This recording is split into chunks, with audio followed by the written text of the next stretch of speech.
پڑھتے ہیں۔ صادق صاحب، جو سوال وقفے سے پہلے میں نے چھوڑا تھا کہ روزے کی حالت میں ہم لوگ عملی طور پہ اپنے نفس کا تزکیہ کیسے کر سکتے ہیں، اس کی جو بنیادی ایکسرسائزز ہیں میں چاہتا ہوں ذرا وہ بتائیے۔ دیکھیں اصل میں دو قوتیں ہیں، ایک قوت حیوانیت کہلاتی ہیں، ایک قوت روحانیت کہلاتی ہے۔ ٹھیک ہے، دونوں ایک دوسرے کے اپوزٹ ہے۔ جب آپ زیادہ سے زیادہ کھاتے قوت جاتے ہیں، انسانیت کہاں گئی بیچ میں؟ ہاں انسانیت والی اصل میں حیوان، انسان بھی تو حیوان ہے نا، اچھا حیوان ناطق ہے، وہ بولنے والا ہے۔ تو اس حساب سے یہ کہ قوت حیوانیت، جتنا بندہ کھاتا جاتا ہے اتنی اس کی قوت حیوانی مضبوط ہوتی ہے، اور جتنی قوت حیوانی مضبوط ہوتی ہے اس کی خواہشات نفسانی اتنی بڑھتی ہے۔ اسی لیے حضرت ابو سلیمان درانی رحمۃ اللہ علیہ فرماتے ہیں کہ ہر ایک چیز کو زنگ لگتا ہے اور دل کو بھی زنگ لگتا ہے۔ پوچھا دل کو زنگ کیسے لگتا ہے؟ فرمایا پیٹ بھر کر، پیٹ بھرنے سے دل کو زنگ لگتا ہے۔ پھر حضرت ابراہیم خواص رحمۃ اللہ علیہ سے کسی نے کہا کہ ہر دل کی دوا ہوتی ہے، دل کی دوا کیا ہے؟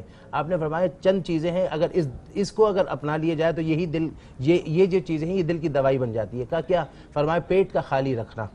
اور کہاں تک کہ ایک صوفیہ فرماتے ہیں کہ اگر بندہ چاہتا ہے کہ صالحین میں شامل ہو جائے تو تین چیزوں کو اپنائے۔ پہلی چیز یہ ہے کہ جب تک اس کو شدید بھوک نہ لگے، فاقے کی حالت نہ ہو، تب تک وہ کھائے نہیں، تب تک نہ کھائیں، اور جب تک نیند کا غلبہ نہ ہو تب تک وہ سوئے نہیں، اور جب تک بغیر ضرورت نہ ہو بولے نہیں۔ یہ تین چیزوں کو اپنائیں۔ جبکہ ہر چیز کی خواہش ہوتی ہے، دیکھیں کھانے کی بھی خواہش ہے، بولنے کی بھی خواہش ہے، اور سونے کی بھی خواہش ہوتی ہے، اور خواہشات کو ترک کرنا یہ نفس کی مخالفت ہے۔ اچھا، ویسے اس کا وہ خواہشات کو ترک کرنا، اس طرح انسان کی سونے کی خواہش ہوتی ہے تو وہ ایک خواہش کو ترک کر کے اٹھنا اور فجر کی نماز ادا کرنا، دیکھیں کتنی بڑی بات ہے، کتنی بڑی بات ہے۔ تو پھر وہ یہ ہماری روزے کی حالت میں مطلب سب کو پیاس لگتی ہے، روزہ لگتا ہے، تو پانی آپ کے پاس موجود ہے، فریج میں پڑا ہوا ٹھنڈا پانی، گھر میں پڑا ہوا، نہیں پی رہا، اللہ تعالیٰ کی خواہش ہے، وہ اس کی ایمانی قوت ہے نا، وہ اس کی ایمانی قوت ہے کہ اس کو پتا ہے کہ نہ بیوی دیکھ رہی ہے، نہ بچہ دیکھ رہا ہے، نہ ماں دیکھ رہا ہے، مگر کوئی وہ ہے جس سے کوئی چیز نہیں چھپ سکتی۔ لا یدرک الابصار وہو یدرک الابصار، جو خود روزے کا اجر ہے، ہاں جو خود اس کا صلہ ہی اس کی ذات ہے۔ اتنی بڑی بات ہے کہ تو اس لیے جو ہے وہ بندہ، تو یہاں صوفیہ کہتے ہیں، ابراہیم خواص رحمۃ اللہ علیہ کہتے ہیں دل کی دوا کا بہترین طریقہ پیٹ کا خالی رکھنا، قرآن میں تدبر کرنا۔ ایک تو یہ کہ ہم قرآن پر پڑھتے نہیں، اگر پڑھتے ہیں تو تیجا یا 10واں یا 20واں یا پھر یہ کہ اس وقت پڑھتے ہیں اور تدبر کرتے نہیں، علماء کو سنتے نہیں، سنتے ہیں تو سمجھتے نہیں، سمجھتے ہیں تو عمل نہیں کرتے۔ تو یہاں کا دل کی دوائی، ظاہر نفس ٹھیک تب ہوگا جب نفس ٹھیک ہوگا تو دل ٹھیک ہوگا۔ دل ٹھیک کرنے کے لیے، نفس کو ٹھیک کرنے کے لیے یہاں فرمایا کہ پیٹ کا خالی رکھنا، اور پھر فرمایا سحری کے وقت اٹھنا، بستر کو چھوڑنا، اور چھوڑنے کے بعد رب کے بارگاہ میں گڑ گڑانا، اور پھر فرمایا ایک اور بات، صالحین کی صحبت میں رہنا۔ فرمایا جو ان چیزوں کو اپناتا ہے وہ بندہ وہ اپنے دل کی بیماری کا علاج کرتا ہے۔ اچھا، عوام الناس کے ادھر اور آتے ہیں، صالحین کون لوگ ہوتے ہیں؟ دیکھیں ایک بات یہ ہے کہ دیکھیں اللہ کے جو نیک بندے ہوتے ہیں، جن کا بولنا، جن کے بولنے سے آپ کے عمل میں جذبے میں اضافہ ہو، جن کی صحبت آپ کے اندر کرنٹ لے کر آئے، اور ایسے لوگ ہوتے ہیں جس کے بارے میں جب صحابہ نے پوچھا کہ یا رسول اللہ من اولیاء اللہ، کہ ولی کون ہوتا ہے، تو حضور نے یہ نہیں فرمایا جس کے بڑی بڑے زلفیں ہوں، بڑے بڑے جبے اور کبے ہوں، بڑی بڑی داڑھی ہو، بڑے بڑے باڈی گارڈ ہو، نہیں، بلکہ آپ نے وہ اشارہ دیا کہ وہ اشارہ آپ جو ہے وہ بندہ سمجھ سکتا ہے۔ حضور نے فرمایا الذین اذا رؤوا ذکر اللہ، جب تم اس کو دیکھو تو اللہ یاد آ جائے، دل میں کیفیت ہو، چونکہ آپ کے اپنے اسٹائل سے سامنے والا تو متاثر ہو سکتا ہے مگر دل نہیں ہوگا۔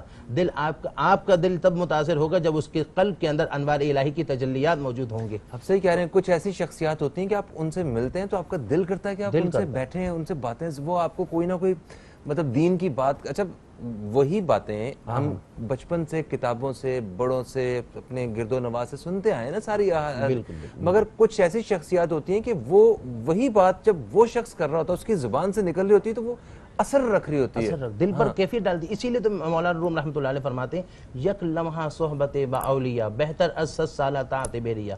فرمایا ایک لمحہ، ایک سیکنڈ اگر ولی کی صحبت میں بیٹھنا، 100 سال وہ عبادت جو بغیر ریاکاری کی اس سے بھی بڑھ کر اس کا درجہ کہلاتا ہے۔